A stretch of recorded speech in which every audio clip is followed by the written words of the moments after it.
नमस्कार दोस्तों, मैं हूं मनुज शर्मा और आप देख रहे हैं आपका अपना चैनल सनातक टीवी।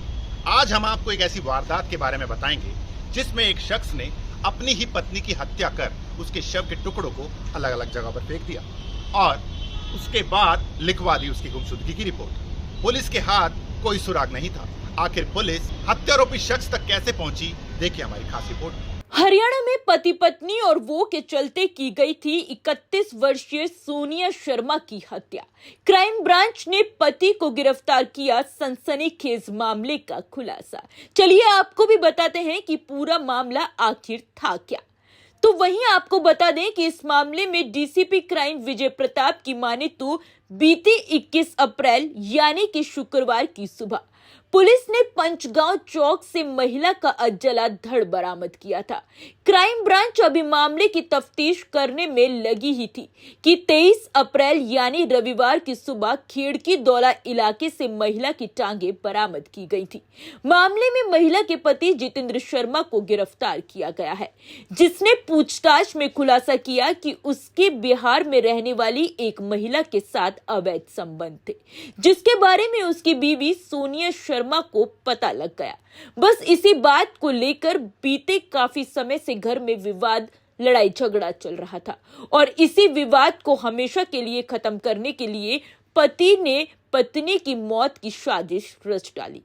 दरअसल वारदात के बाद क्राइम ब्रांच मानेसर के इंचार्ज ललित को पंचगांव चौक इलाके से एक पॉली बैग मिला, जिस पर विशाखापट्टनम का एड्रेस लिखा था। बस इसी महत्वपूर्ण क्लू पर तफ्तीश के दौरान सामने आया कि पॉली बैग बनाने वाली कंपनी ने ये पॉली बैग बनाए थे और नेवी में सप्लाई किए थे। डीएसपी क्राइम की माने तो इसी दौरान नेवी से रिटायर्ड कर्मी जितेंद्र शर्मा ने अपनी बीवी 31 वर्षीय सोनिया शर्मा के गुमशुदा होने की शिकायत मानेसर थाने में दर्ज करवाई थी। बस पुलिस ने हत्या आरोपी जितेंद्र शर्मा पर नजर रखनी शुरू कर दी और जब जितेंद्र शर्मा से पूछताछ की गई तो पहले तो हत्या आरोपी पुलिस को गुमराह करता रहा, लेकिन फिर जैसे ही क्राइम ब्रांच ने हत्या आरोपी के सामने वो अहम सबूत रखे, वैसे ही हत्या आरोपी ने अपना गुनाह कबूल कर लिया। सर, एक महिला की हत्या का मामला सामने आया था, क्या कुछ मामला है और आरोपी को गिरफ्तार किया है, इस पूरे बारे में? हाँ, पिछले शुक्रवार को, आज से एक हफ्ते पहले पुलिस को सूचना मिली थी कि पंचगांव चौक के पास 2 खंडरनुमा कमरे बने हैं और वहाँ पे एक शव अर्धजली अवस्था में मिला है। तो वहाँ पुलिस ने जब जाकर देखा तो अर्धजला शव कम उसके जैसे ना सर था, ना पैर थे और ना ही हाथ थे, वो एक तरीके से महिला का धड़ था। उसके बाद पुलिस ने वहाँ बड़ी बारीकी से जो घटनास्थल थी उस पर जो एविडेंसेस थे उनको चेक किया और इसी दौरान एक वहाँ पे पॉली बैग मिला, जो कि देखने में ही पता चलता था कि इसी में ये धड़ लाया गया होगा। ये जो पॉली बैग मिला, जब उसका मैन्युफैक्चरिंग देखा तो विशाखापट्टनम की एक फैक्ट्री से बना हुआ था।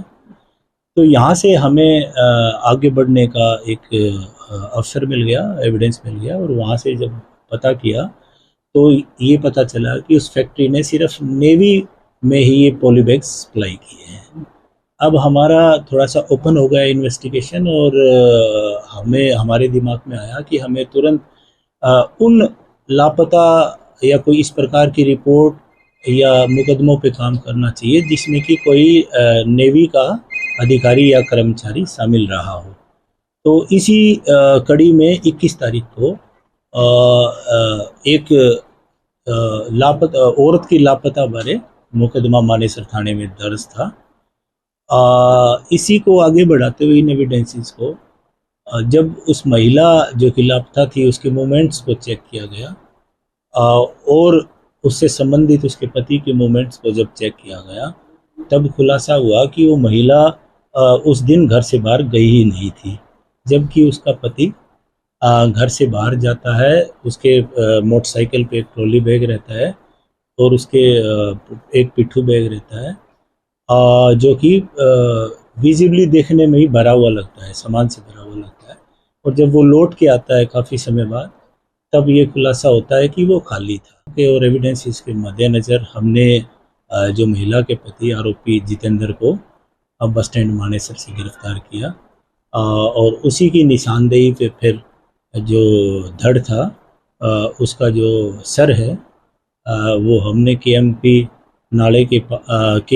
के पास जो गंदा तालाब है वहाँ से बरामद किया है और उसका जो लड़की के उसकी पत्नी के कपड़े जिसकी पहचान सोनिया शर्मा के रूप में हुई वो भी मानेसर की पहाड़ियों से हमें मिले हैं। हत्या की प्रमुख वजह क्या रही, क्या क्यों हत्या की सर? और कब हत्या की? ये जो जितेंद्र है ये नेवी में एक्स सर्विसमैन रहा है। कुकिंग का इसने काम किया, 20 साल इसने नौकरी की और पिछले साल ही ये रिटायर होके आया।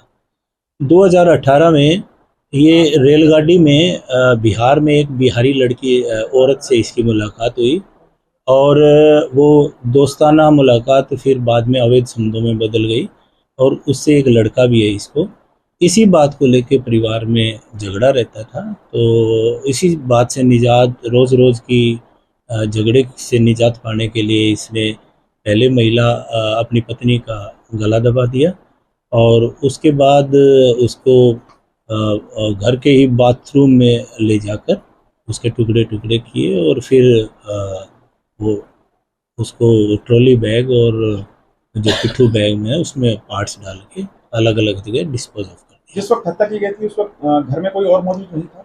नहीं, घर में एक इनकी बिटिया है जो 8 साल की है बेटी, वो स्कूल के लिए चली गई थी 7 बजे से थोड़ा पहले और 7 बजे के बाद उसके जाने के बाद उसने इस जघन्य अपराध को अंजाम दिया। क्या बच्चे के वापस आने से पहले ही ये लाश को ठिकाने? हाँ, बच्चा तो 2:30 बजे स्कूल से लौटा, उससे पहले करीब 10:30 बजे से पहले ही वापस ठिकाने लगा के घर आ चुका। पूछताछ में ही इसने अपना गुनाह को कबूल कर लिया था सर? 26 तारीख को इसको बस स्टैंड से शाम को गिरफ्तार कर लिया गया और जब इसे पूछताछ की तो ये अपनी बातों में ही उलझ गया और इसने मान लिया कि उसने हत्या की। क्या कुछ बहाने लगाए सर इसने गुड़गांव पुलिस की तफ्तीश में? बहाने तो सारे ही लगाते हैं कि नहीं मैंने तो ऐसा नहीं किया है और मेरी तो पत्नी लापता है और उस संदर्भ में मैंने केस भी दर्ज कराया है, पर जो एविडेंसेस थे वो अलग बात कर रहे थे। जितने भी कैमरेज और सीसीटीवी जो चेक किया गया उससे स्पष्ट हो चुका था कि अक्यूज्ड अभियुक्त है झूठ बोल रहा है। टॉयलेट से ब्लड के क्लॉट्स बिताए गए थे क्या? हाँ, वहाँ तो उसने निश्चित तौर पे धो दिए थे, पर जो बैग मिला है ट्रॉली बैग भी है, पिट्ठू बैग भी है, उसमें खून है और जो बेसिकली वो खून से सने हुए और जो महिला के कपड़े जो मिले हैं वो भी पूरी तरीके से रक्त रंजित। सीसीटीवी ने मदद की या फिर उस पॉली बैग ने मदद की आरोपी तक पहुंचने की? तो पॉली बैग ने हमें आगे बढ़ने के लिए सही रूप से डायरेक्शन दिया और सीसीटीवीज ने अप्रूव कर दिया कि इसमें महिला लापता नहीं है, बल्कि इसको डिस्पोज ऑफ करने के लिए दोनों बैग्स को यूज करके ले जाया गया। अच्छा, मानेसर में रहता था सर? मानेसर में क्या कुछ काम करता था? किसी कंपनी में काम करता था? नहीं, ये एक्स सर्विसमैन था, ये घर पे ही रहता था। हाँ, ये उसी महिला के पैर थे कि ये इसने भी अभियुक्त ने भी बताया और उससे पहले हालांकि हम उसका भी डीएनए प्रिजर्व करके उसको एस्टेब्लिश करने के लिए एफएसएल भेजा हुआ है। अब तक सर हाथ कहाँ से बरामद करवाए? हाथ नहीं मिले हैं। अभियुक्त हमारे पास पुलिस रिमांड पे है। हम कोशिश करेंगे कि इस जो घटना में जो यूज हुआ है वो चाकू और जो हाथ है जो कि अभी बरामद हुए उसकी बरामदगी। सर चाकू कहाँ से लेके आया? क्या कुछ इन्वेस्टिगेशन में खुलासा होता है? अभी उन तमाम बातों पे पुलिस रिमांड पे है और उनसे जानकारियां दी जा रही है। कितने दिन की रिमांड में? 3 दिन की पुलिस रिमांड। ये जो महिला है जिससे अवैध संबंध है, क्या उसको भी इस घटना के बारे में इसने बताया था या कुछ उससे? इस बारे अभी स्थिति अस्पष्ट है। हालांकि अभी पुलिस रिमांड पे अगर कोई ऐसी बात सामने आएगी तो उस पे भी अनुसंधान किया। उस महिला का भी इसमें इन्वॉल्वमेंट है क्या हत्या में सर? अभी तक तो ऐसी कोई बात सामने आई नहीं। सर महिला गुड़गांव की रहने वाली या बिहार में रहने वाली? ना, वो बिहार हजारीबाग झारखंड बेसिकली अभी बिहार की रहने वाली है, पर वो रह रही है अभी हजारीबाग झारखंड। तो कैसे मुलाकात हुई सर इनकी उससे? रेल, जैसे कि मैंने पहले ही बताया, ट्रेन में रेलगाड़ी में सफर के दौरान मुलाकात। तो देखा आपने, अवैध संबंधों को लेकर की गई हत्या में इस शख्स ने न केवल अपने परिवार को खत्म कर लिया, बल्कि वो महिला जिसके लिए इस हत्या को अंजाम दिया गया वो बीच से दूर हो गई। गुरुग्राम पुलिस ने बड़ी चतुराई के साथ मात्र एक पॉली बैग के जरिए इस हत्यारोपी को दबोच लिया। आपको ये खबर कैसी लगी हमें कमेंट सेक्शन में जरूर बताइएगा।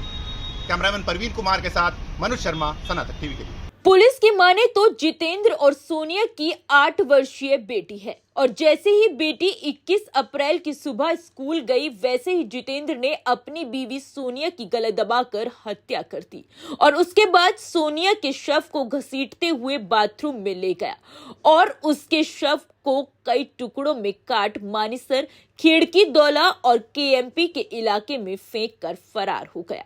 डीएसपी की माने तो क्राइम ब्रांच ने इसके कब्जे से उस ट्रॉली बैग जिसमें हत्या आरोपी ने शव के टुकड़ों को भरा था, मृतका के खून से सने कपड़े और मृतका के सर को बरामद कर मामले की तफ्तीश शुरू कर दी है। इसी तरह की सभी अपडेट जानकारी के लिए सनातक टीवी को लाइक, शेयर, सब्सक्राइब करना बिल्कुल न भूलें। हम आप तक हर अपडेट जानकारी यूं ही पहुंचाते रहेंगे। Bureau report, Sanatak TV.